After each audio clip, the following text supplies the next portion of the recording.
안녕하십니까. 김준석 해설위원입니다. 지금 중국 축구가 정말 엄청난 기로에 서 있습니다. 2026 월드컵 아시아 3차 예선, 이제 정말 막판입니다. 그런데요, 믿기 힘든 뉴스가 전해졌습니다. 일본 대표팀이 로테이션, 즉 주전 대신 후보 선수들을 내세우는 방안을 진지하게 검토 중이라는 겁니다. 왜냐고요? 일본은 이미 본선행을 확정지었기 때문입니다. 그런데 이 결정이 중국엔 치명타가 될 수 있습니다. 일본이 인도네시아와 힘을 빼고 경기하면 중국은 4위 안에도 못 들고 월드컵 탈락이 유력합니다. 다시 말해, 지금 중국은 스스로의 경기력이 아닌 남의 결과에 희망을 거는 처지가 돼버린 겁니다. 이쯤 되면 위기라는 말로는 부족합니다. 지금 중국 축구, 정말 비상등이 켜졌습니다. 자, 문제의 핵심은 일본입니다. 모리야스 하지메 감독이 이끄는 일본 대표팀은 이미 6승 2무, 무패로 월드컵 본선 진출을 확정지었습니다. 그래서 남은 두 경기, 6월 5일 호주전과 6월 10일 인도네시아전은 일본 입장에서 말 그대로 소풍 경기가 되어버렸습니다. 이미 목표를 이룬 일본이 굳이 주전들을 투입해 무리하게 싸울 이유가 없는 거죠. 그래서 나온 카드가 바로 로테이션, 즉 주전 대신 후보 선수들을 대거 기용하는 전략입니다. 이건 흔한 일입니다. 유럽에서도 아시아에서도 본선 확정팀이라면 당연히 체력 안배를 고려합니다. 하지만 이 평범한 전략이 지금 중국에게는 공포로 다가오고 있습니다. 왜일까요? 중국은 현재 조 최하위입니다. 8경기 치러서 고작 2승 6패. 사실상 탈락 위기인데 아직 4위 안에만 들면 마지막 희망인 4차 예선 티켓을 잡을 수 있습니다. 그런데 지금 4위는 인도네시아 승점 9점, 중국은 6점, 단 한 경기 차이, 단 한 번의 기회. 여기서 인도네시아가 일본을 상대로 비기거나 이기기라도 하면 중국은 사실상 희망이 사라집니다. 문제는 일본이 인도네시아를 상대로 정면 승부를 펼칠지가 불확실하다는 점이죠. 후보 선수들 중심으로 나가면 전력차가 좁혀지고 인도네시아에게도 기회가 생깁니다. 중국 입장에서는 정말 미칠 노릇입니다. 결국 중국은 스스로 잘해서 본선에 가는 게 아니라 일본이 얼마나 열심히 싸워줄지에 기대야 하는 상황까지 몰린 겁니다. 이건 축구 강국을 자처했던 중국에게 있어 그야말로 굴욕적인 현실입니다. 경기를 앞두고 중국 팬들 사이에선 이젠 일본에게 기도하자라는 말까지 나오고 있습니다. 이게 바로 지금 중국 축구의 민낯입니다. 자력으로 돌파하지 못하고 타국의 결정 하나에 운명을 맡긴 상황.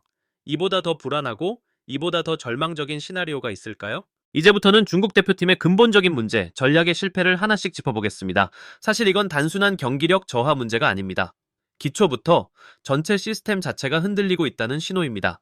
먼저 전술 부재입니다. 지금 중국 대표팀 도대체 어떤 축구를 하겠다는 건지 감이 오질 않습니다. 경기 내내 소극적이고 볼을 돌리는 패턴도 단조롭습니다. 세밀한 패스 플레이도 없고 속도 있는 역습도 없습니다. 그냥 수비 진영에서 볼 돌리다 길게 차주고 끝입니다. 수비는 더 심각합니다. 바레인전 기억하시죠? 단순한 측면, 크로스 하나에 중앙 수비가 완전히 무너졌습니다. 선수들 사이 간격은 넓고 마크맨은 놓치고 커버 플레이도 없습니다. 그 장면, 솔직히 말해 프로답지 못한 장면이었습니다. 그게 중국 축구의 현실입니다.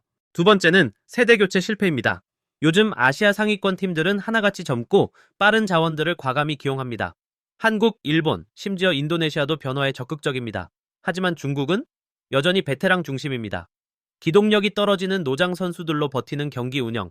이게 지금 통합니까? 발이 느린 수비수들이 1대1 상황에서 계속 밀리고 반응이 늦은 골키퍼는 슈팅에 전혀 반응하지 못하고 공격은 고립되고 미드필드는 연결이 끊깁니다. 이러고도 아시아 정상권을 이야기하는 게 가능합니까? 현실을 냉정하게 봐야 합니다. 세 번째는 무엇보다 정신력 부재입니다. 지금 중국 대표팀 선수들에게서 승부욕, 책임감, 집중력 이런 기본적인 자세조차 보이지 않습니다. 실점 하나에 고개 숙이고 걷고 중앙선까지 나오지도 않고 동료가 뚫리면 도와주지도 않고 심지어 경기 도중 웃는 장면도 포착됐습니다. 0-1로 지고 있는 상황에서 카메라는 벤치의 선수들이 농담을 주고받는 장면을 잡았습니다. 이게 국가대표입니까? 팬들 입장에서는 정말 피가 거꾸로 솟는 장면입니다. 대표팀은 나라를 대표하는 팀입니다. 기술이 부족해도 경험이 없어도 괜찮습니다. 하지만 정신력마저 없다면 그건 팀이 아닙니다.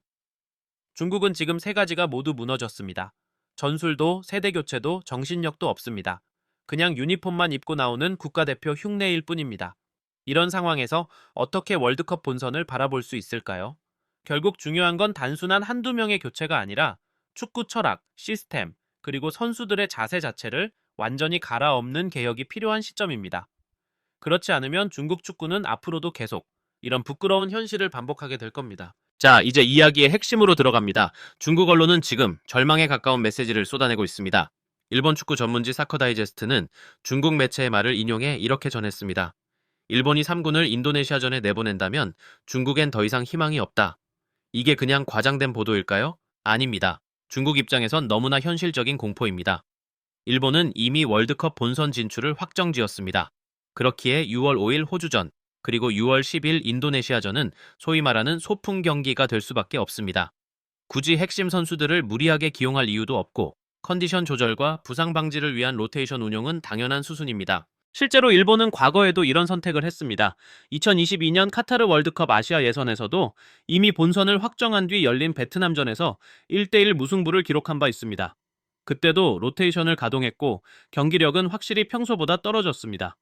그렇다면 이번 인도네시아전에서도 일본이 힘을 빼고 나온다면 무승부 혹은 패배도 결코 불가능한 일이 아닙니다. 그리고 인도네시아가 거기서 승점을 추가하게 된다면 끝입니다. 중국은 그대로 탈락입니다. 본인들이 아무리 잘 싸워도 결국 일본이 인도네시아를 제대로 막지 않으면 모든 게 물거품이 됩니다. 여러분, 여기서 중요한 사실 하나. 국가대표팀이 자기 운명을 다른 나라에 맡긴다. 이건 단순한 전략 실패나 체력 문제 그 이상입니다. 그야말로 국가대표로서의 자존심과 품격이 무너진 상황입니다. 물론 축구는 때로는 운의 스포츠입니다. 하지만 자력으로 극복할 기회를 만들지 못한 채 다른 팀의 결과에 목숨을 걸어야 하는 현실이라면 그건 더 이상 경쟁이 아닙니다. 존재 자체가 흔들리는 위기입니다. 중국 축구, 이제는 냉정하게 돌아봐야 합니다.